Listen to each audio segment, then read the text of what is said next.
क्या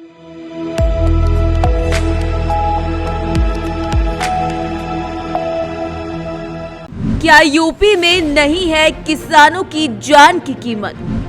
क्या अन्नदाता की मेहनत का इनाम मौत है? फसल की रखवाली करते किसानों की हो रही मौत। यूपी में छुट्टा पशुओं से कब मिलेगी मुक्ति? उत्तर प्रदेश में सियासी घमासान तो खूब मचा है, साथ ही साथ उत्तर प्रदेश कुछ बुनियादी परेशानियों से भी जूझ रहा है। उत्तर प्रदेश में आवारा पशुओं का मुद्दा सुलझ नहीं रहा है। सरकार की ओर से दावे कई किए गए हैं, लेकिन दावों की जमीनी सच्चाई कुछ अलग है। किसानों को फसलों को बचाने के लिए रात को पहरा देना पड़ रहा है।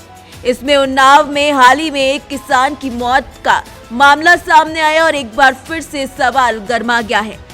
फसल की रखवाली के लिए खेत में बने मचान पर रात गुजार रहे उन्नाव में 52 वर्षीय किसान नन्हा लोधी की ठंड लगने से मौत हो गई। नन्हा लोधी अपने खेत की छुट्टा मवेशियों से रखवाली कर रहे थे और इतनी ठंड थी कि वो ठंड को सह नहीं पाए। परिजनों का दावा है कि मौत सर्दी लगने से हुई। सूचना पर पहुंची पुलिस ने शव को पोस्टमार्टम के लिए भेजा। उन्नाव जिले के देवर कला लालता खेड़ा मजरे का रहने वाले नन्हा लोधी की मौत ने एक बार फिर से सवाल गहरा दिए हैं। योगी आदित्यनाथ ने यूपी चुनाव की जनसभा के दौरान यूपी में कहा था कि हम गाय को कटने नहीं देंगे, न ही अन्नदाता किसान की फसल को कोई नुकसान होने देंगे। पूर्व की सरकारों में किसान, युवा और महिलाएं परेशान थी। व्यापारी कर्फ्यू जैसी स्थिति के कारण तबाह थे। हमारी सरकार ने बिना भेदभाव सभी को सुरक्षित माहौल उपलब्ध कराया है। सीएम योगी ने ये बयान तो दिया था, लेकिन आज सच्चाई ये है कि किसानों को रातों में फसल को बचाने के लिए खुद पहरा देना पड़ रहा है। सरकार भले ही जगह जगह गांवों में गौवंशों को लेकर गौशाला बनाने का दावा करती है, लेकिन गांवों से आने वाली तस्वीर उन दावों की सच्चाई बयां कर देती है। किसान गौवंश के उत्पाद से परेशान है। बुलंदशहर के भी गांवों में आसपास आप देखेंगे तो रात में किसान आपको पहरा देते हुए नजर आ जाएंगे। और केवल बुलंदशहर का ही नहीं, यूपी के लगभग हर जगह का यही हाल है। कानपुर देहात में तो हाल में ही आवारा पशु की समस्या इतनी गहराई कि एक किसान परेशान हो गया। रात भर रखवाली के बाद भी फसलों को बचाने में कामयाबी किसानों को वहां नहीं मिल पा रही है।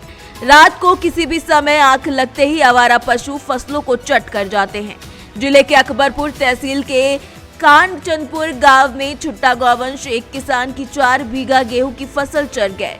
उजड़े खेत देखकर किसान इतना ज्यादा परेशान और दुखी हो गया कि उसने सुसाइड करने का सोच लिया। आत्महत्या करने के लिए वो एक टावर पर भी चढ़ गया। ग्रामीणों ने जब ये देखा तो उसे किसी तरीके से समझा बुझाकर नीचे उतारा। देखा जाए तो भाजपा सरकार किसानों की खूब बात करती है, लेकिन आज भी किसान अपनी मूलभूत परेशानियों से घिरे हुए हैं। पीएम नरेंद्र मोदी ने यूपी चुनाव के दौरान फतेहपुर की एक चुनावी रैली में कहा था कि हम यूपी में डेयरी सेक्टर के विस्तार के लिए पशुपालन को बढ़ावा देने पर लगातार काम कर रहे हैं। पूरे यूपी में बायोगैस प्लांट का नेटवर्क तैयार किया जा रहा है। जो डेयरी प्लांट है वो गोबर से बनी बायोगैस से बिजली बनाए, इसकी व्यवस्था की जा रही है। हमारा प्रयास दूध न देने वाले बेसहारा पशु के गोबर से पशुपालकों की कमाई बढ़ाने का है। इस दिशा में हम काम कर रहे हैं। बेसहारा पशुओं के लिए गौशाला निर्माण का काम चल रहा है। 10 मार्च दोबारा सरकार बनने पर ऐसे कार्यों में तेजी आएगी। बेसहारा पशुओं से होने वाली परेशानी कम हो, आपका संकट हम दूर कर पाएं, ये हम चिंता करते हैं। लेकिन इसके विपरीत आज यही आलम है कि यूपी में छुट्टा पशुओं की समस्या लगातार बढ़ती जा रही है। यूपी में गौशाला प्रबंधन का कार्य देखने वाले अधिकारियों का दावा है कि पशुपालन विभाग छुट्टा पशुओं को गौशाला में भेजने का काम कर रही है।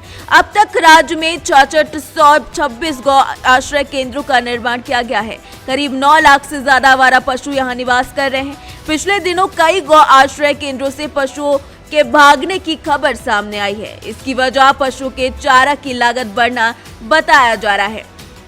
लेकिन वहीं दूसरी तरफ नतीजों और धरातल पर सच्चाई यही कहती है कि चुनाव के समय भाषणों और वोट बैंक की राजनीति में आवारा पशु मुद्दा तो बने, लेकिन इसके बाद ये आरोप प्रत्यारोप का विषय बनकर रह गए हैं। इस समस्या के समाधान के लिए सरकार की ओर से स्थायी समाधान की अब जरूरत है, वरना इसी तरीके से किसानों को परेशानियां झेलनी पड़ेंगी और किसानों को अपनी जान से भी हाथ धोना पड़ेगा और इन सब की जिम्मेदारी केवल और केवल सरकार की बनती है।